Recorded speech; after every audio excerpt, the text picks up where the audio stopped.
Hey guys, this is Eric from FinalCutStudioSchool.com, and I'm finally getting around to doing the Volcano tutorial I had on my Mac versus PC showing this power of shake. I'm going to take you through this for you guys who want to know how to do it, you shake users out there. So I'm not going to bullshit any longer, so let's get into this because it's going to take quite a while.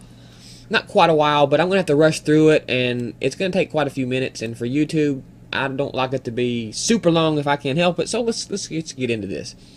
So we have our Volcano. I'm sure you all have seen the other video of what it's going to look like, so I'm not going to bother with loading up a movie of the finished product. We'll see it when we get done.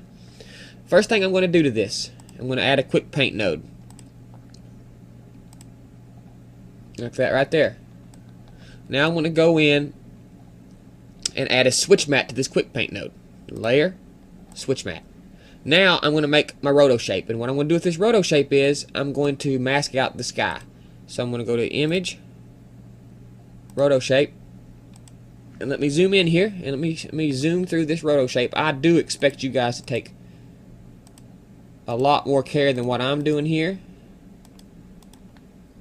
There's no need to rush something like this. This project at work would easily take me all day, because I'm not going to rush through it in 20 minutes. They'd think I was crazy. You know, and even if you can do it pretty quick, you know, don't sell yourself short. Take your time, make your work worthwhile, make it impressive, and if you're freelance, people will want to hire you again, and if you work for somebody, they won't want to fire you. And that's the goal, right? To make money without being fired and have a job that you love. Because if you have a job you love, it can't really be considered work, can it? At least I don't consider what I do work. I love going to my job every morning. I couldn't have asked for anything better than what I have now. I mean, granted, I lucked into my job that I have, even though I've trained for it and took classes. There's still a fair amount of luck of getting into this industry.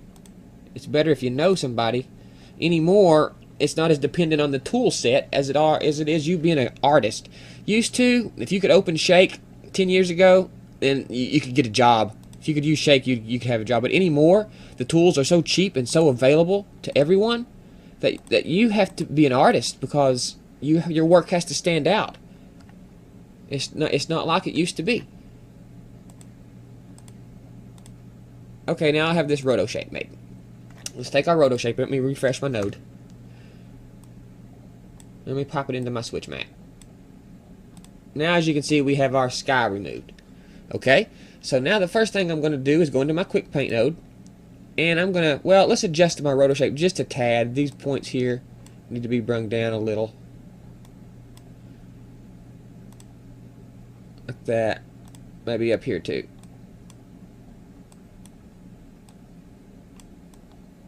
Okay, enough fiddling. So it went into my quick paint node. Now I'm going to click my color swatch, and I'm going to sample maybe the color here of the same scene. I'm going to make my brush bigger, and I'm going to go in and I'm going to paint this mountain to give it a darker look. You know, it's too peppy right now. We want to give it a gloomy look, which is what we're doing here by painting.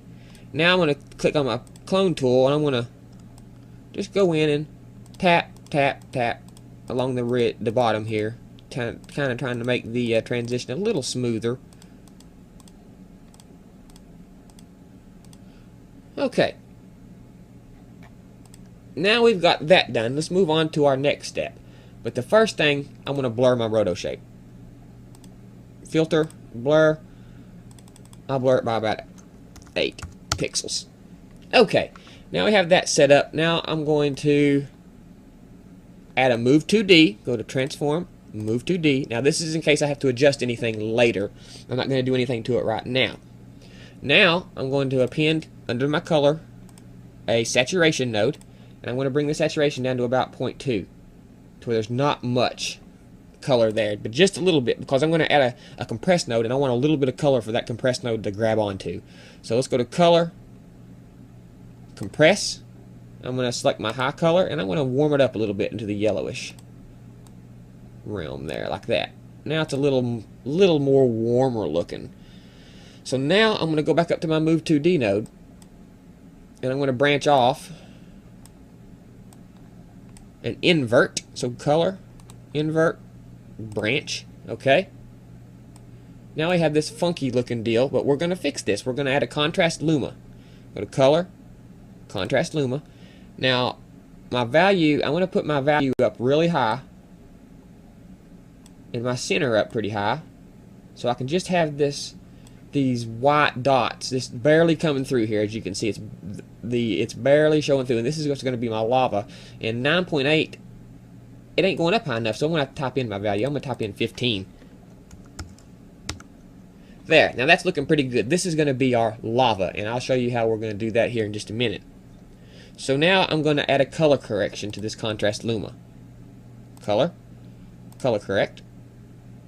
Now I'm going to go into the gain of my color correct high of the master control. I'm going to go into my gain, and I'm going to fool with my reds, my greens, and my blues.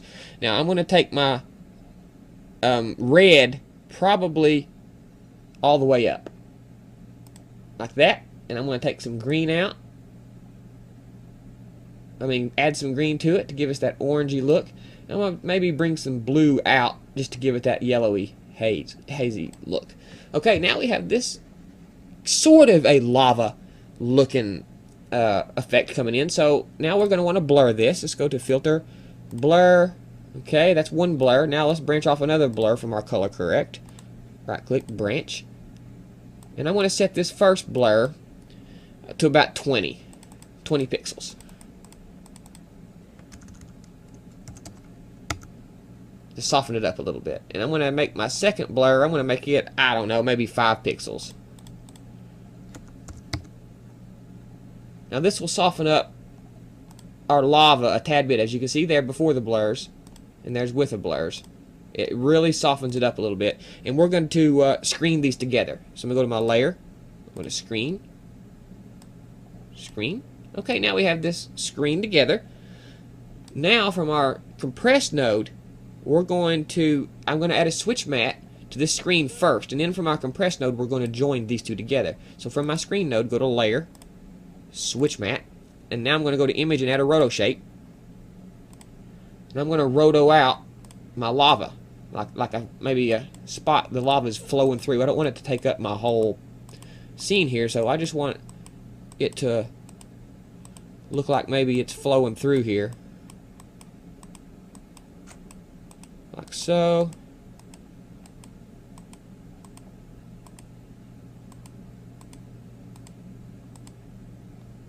Like that. Let's refresh my node. Just pop it into my switch mat. Okay. Now we have this going on now. I guess I could blur my shape a little bit by going to filter, blur, maybe blur it by about 8 pixels.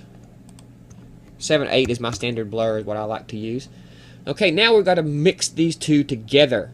From my compressed node and from my switch mat, I'm going to add a multi-layer node. So let's go to compress, layer, multi-layer. Okay, now I've got a multi-layer, and I'm going to pop my switch mat into this multi-layer, like so, and I'm going to make the layer 1 screen, like that. Now, as you can see, I can go in and adjust my shape now, right here, to adjust it along this rock, like so. And you can make this however you want it, this lava however you want it. You can make it as prominent or as subtle as you find necessary.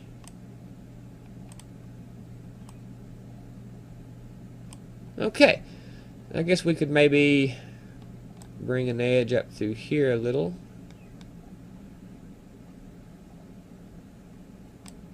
Okay. Now we have what we call, it looks like our lava is shining through. You get where I'm going with this, guys? So now what we're going to do is we need to add our clouds. So let me pull in my clouds here, which is these right here, made in Cinema 4D. So I'm going to append a move to D node to this, in case we need to move it around, which we will. And then I'm going to add a compress, and I'm going to make my high color yellowish, like always, to make it match. Okay. Then I'm going to add a fade node under the color tab, fade, and I'm going to fade it down, I don't know, maybe to 80.85.